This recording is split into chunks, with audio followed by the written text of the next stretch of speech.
I want to get back to the topic of New China a little bit. And maybe even talk about your sense of your generation as having a very unique characteristic, which we spoke of before. Right, it's 1960s. It's really right in the middle of Cultural Revolution. As Lao Gu was saying, for people who were part of the Cultural Revolution, that was a,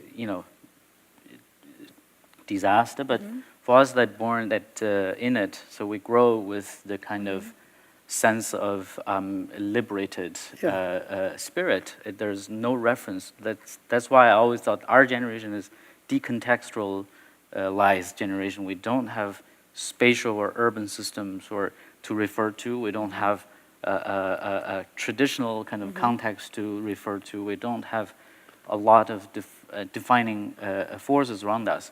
So that was if you refer to all the photographers that in the show are all born in ranging from 62 to 67.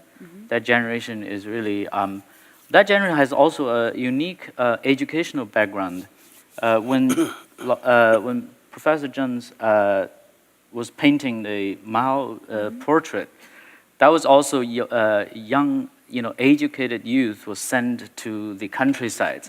What that means is actually highly educated intellectuals was exiled into countrysides and backward regions to teach kids like me. Without Cultural Revolution, I would never be taught by the top professors that were expelled from Beijing University, go to my military setup, teach me as a kid. So there's some kind of amazing coincidence happens in the kind of folding of super advanced the intellectual with very backward countrysides. There's some kind of urbanization going on in that sense. So we were actually trained well because of all the dispersion of the educated minds into all the corners of China. So that's really kind of my generation had benefit from that. Yes. And it's really important to note that. I mean, I'm mindful that all three of our speakers also reside outside of China right now. So when we think of and we talk a lot about this new China, I wanted to hear from you, Sheng, firstly. What comes to mind with this new China, given that you've lived outside of China now for how many, 2 decades or so? When I first heard this term, New China, of course, I was told it was began in 1949. Right. Because that's what they call because the New China. For Chinese people living in China of his generation, 49 was the new China. Yeah, and also because my family background, my father was educated in the United States in 1920s. And he come back to China, become a professor in the university. Then he was one of the first elected members of legislation. But he was not a nationalist, but he was working for nationalist government. So 1949 actually marked totally kind of a milestone of my family, his life. It's my father lost job, and it was the whole nationalist government ran and moved to Taiwan. And so my family life totally changed, and we become like a jobless, right? We were all kids. I have a lot of siblings. We have to find a way to finish our school by ourselves. Even I was 11 years old. I had to get a scholarship. Otherwise, I couldn't stay in the school. So this is like a new life to my family. I think for many millions of Chinese, in different way, is like a new life. So they call this a new China. The new doesn't have the value you say good or bad, but it's new. And we were told, we were educated in the school, is a new China. When communists took power and the whole old system gone, then we are building a new society.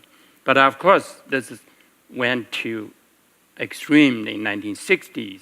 With this great leap forward campaign and then anti-rightist movement and then Cultural Revolution. So to me, my experience, I think the new China started from 1976, the end of a cultural revolution.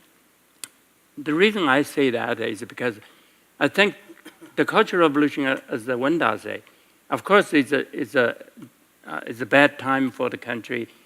It's just some kind of tragedy you will never want to see again.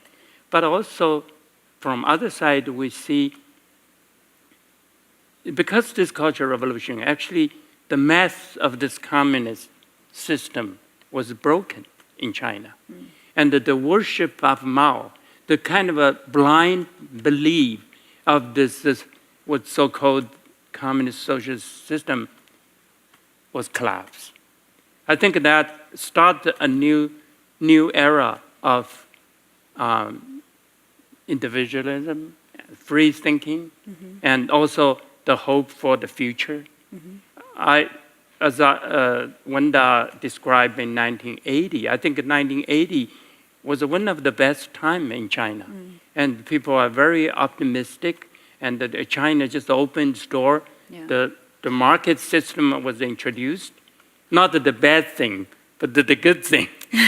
At the time, so you had enough products for the people, to improve their life.